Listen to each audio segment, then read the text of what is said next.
Starting with number 1, it says Jenny buys a car for $12,350. The value of the car depreciates 9.6% each year. What will be the value of the car in 8 years? This keyword right here, depreciate, tells us that it's going to be decay. So the formula we should have been using would have been A equals P times 1 minus R to the T power. P is our initial amount, which would be the $12,350. 1 minus my rate is 9.6%. So when we slide it 2 places, it becomes 0.096 raised to the T power, which is time, 8 years. So from here, you should have just been typing into Desmos.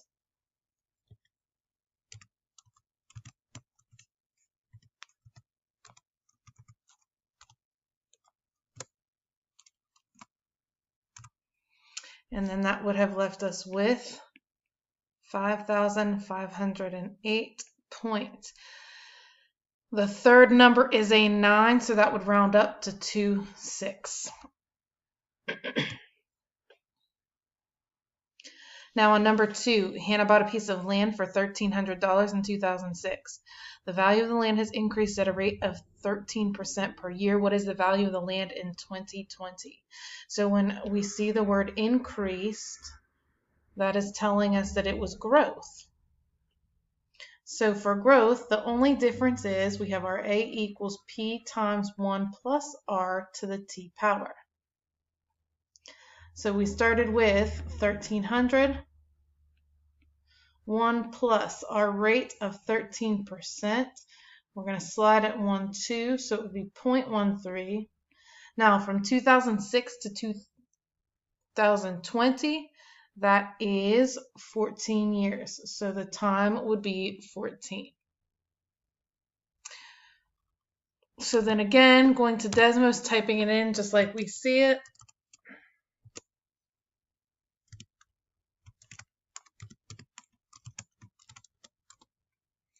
And so the value of the land now is 7195.18. Also going to round up because our third number was an 8.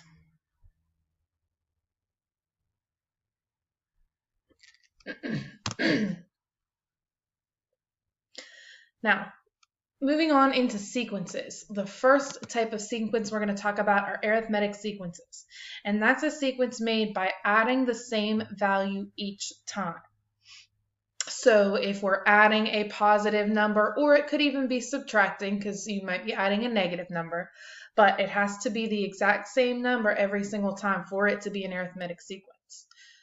So it says determine whether the sequences are arithmetic. If yes, identify the common difference. So what we're trying to do is we're trying to figure out how much did we add or subtract to get to the next number. So from 1 to 5 is plus 4. 5 plus 4 is 9. 9 plus 4 is 13. So this would be yes. And then my common difference, which we'll use with the D, is 4. Our common difference is 4. So if I look at number 2, to get from 1 to 3, it would be adding 2. To get from 3 to 5, add 2. To get from 5 to 8, it's adding 3. So this is not an arithmetic sequence. So pause the video and try your answers for 3, 4, 5, and 6.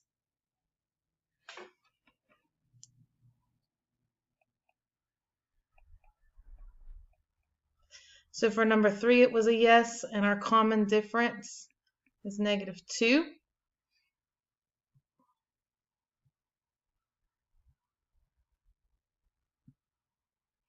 Number 4 is a yes, and our common difference is -3.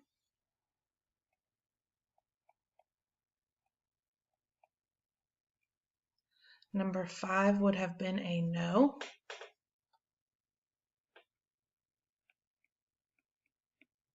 And number 6 is a yes, and our common difference is -1.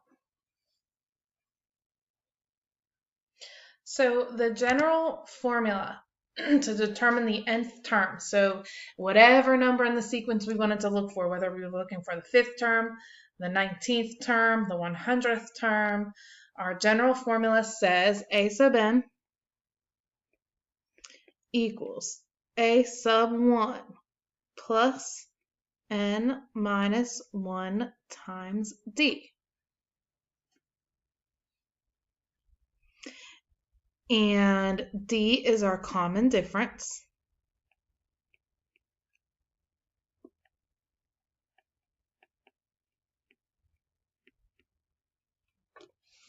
A sub 1, that's just telling us the first term.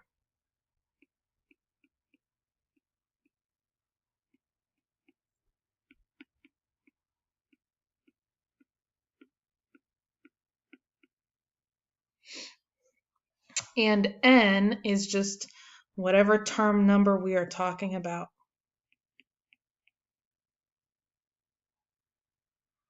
So a sub n, if we were looking for the 5th term, that would say a sub 5. So all that's telling me is I am talking about the 5th term of the sequence.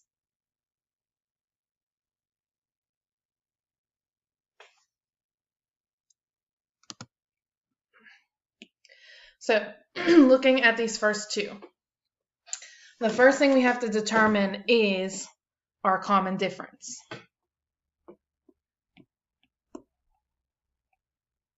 Each time we are adding 6. So the common difference is 6. So using our formula, a sub n equals a sub 1 plus n minus 1 times d.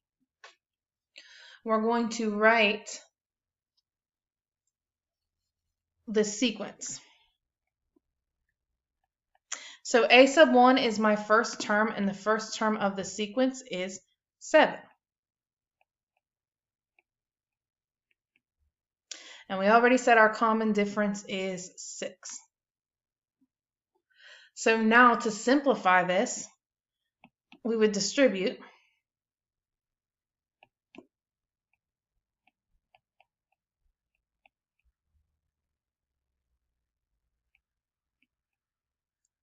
And then we would just combine like terms.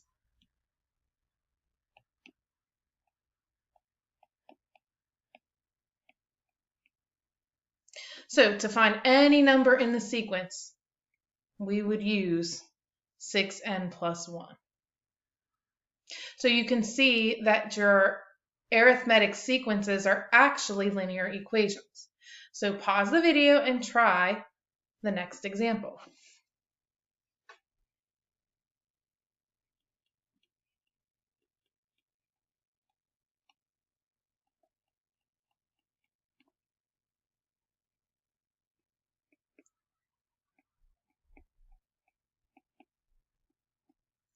So in this one, our first term is 30 plus n minus 1, and our common difference is -4.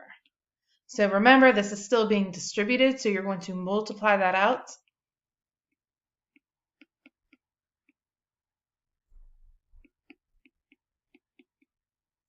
And then we'll combine our like terms.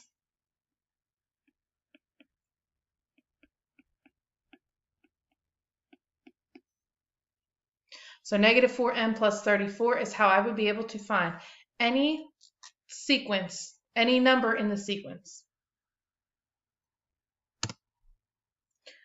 So when we are doing these, this is an example of a test question. It says a sequence is shown below, which explicit expression can be used to determine the value of the nth term in the sequence.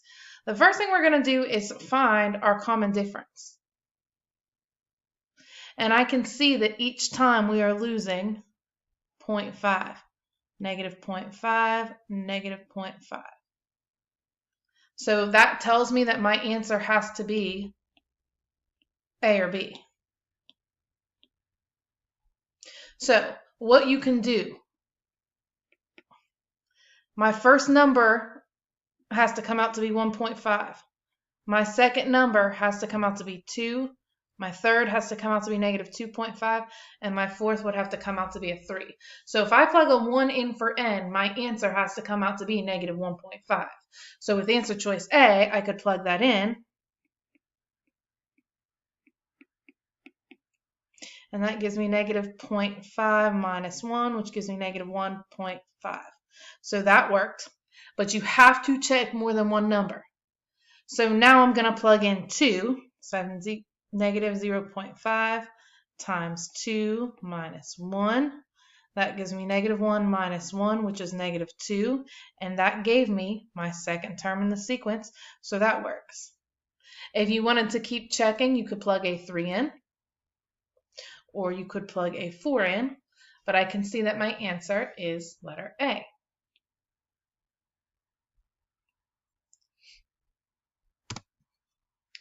Number 6.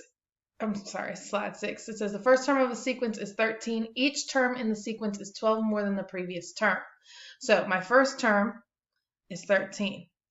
My second term is 12 more than that, which would give me 25. My third term is 12 more than that, which would give me 37.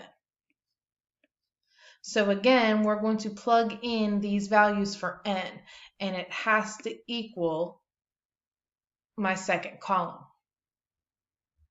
So if I looked at answer choice A and plugged in, I would do 1 plus 12, and that would give me 13, so that works. But if I check in the second one, 2 plus 12, that gives me 14. I needed my answer to be 25, so it is not A.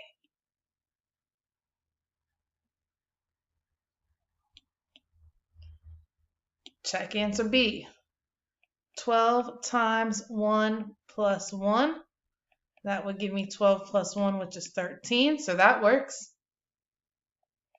12 times 2 plus 1. 24 plus 1 is 25. That works. 12 times 3 plus 1. 36 plus 1 gives me 37. And that works. So the answer is letter B.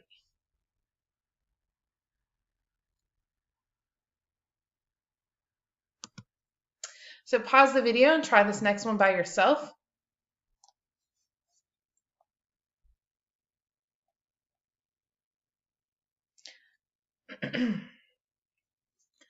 So our common difference in this one is minus 4. So I know my answer is going to be either A or B. Again, to make it easy, come above. When I plug a 1 in, I need a negative 10. When I plug a 2 in, I need a negative 14. 3 would give me negative 18, and 4 would give me negative 22. So when I check answer choice A, I do negative 4 times 1 minus 14. Negative 4 minus 14 gives me negative 18. That is not correct. I needed my answer to come out to be negative 10. So I know right off the bat A is not correct. You can check letter B to be sure. Negative 4 minus 6 gives us negative 10. That worked. Negative 8 minus 6 gives me negative 14. Second term also worked. Answer is letter B.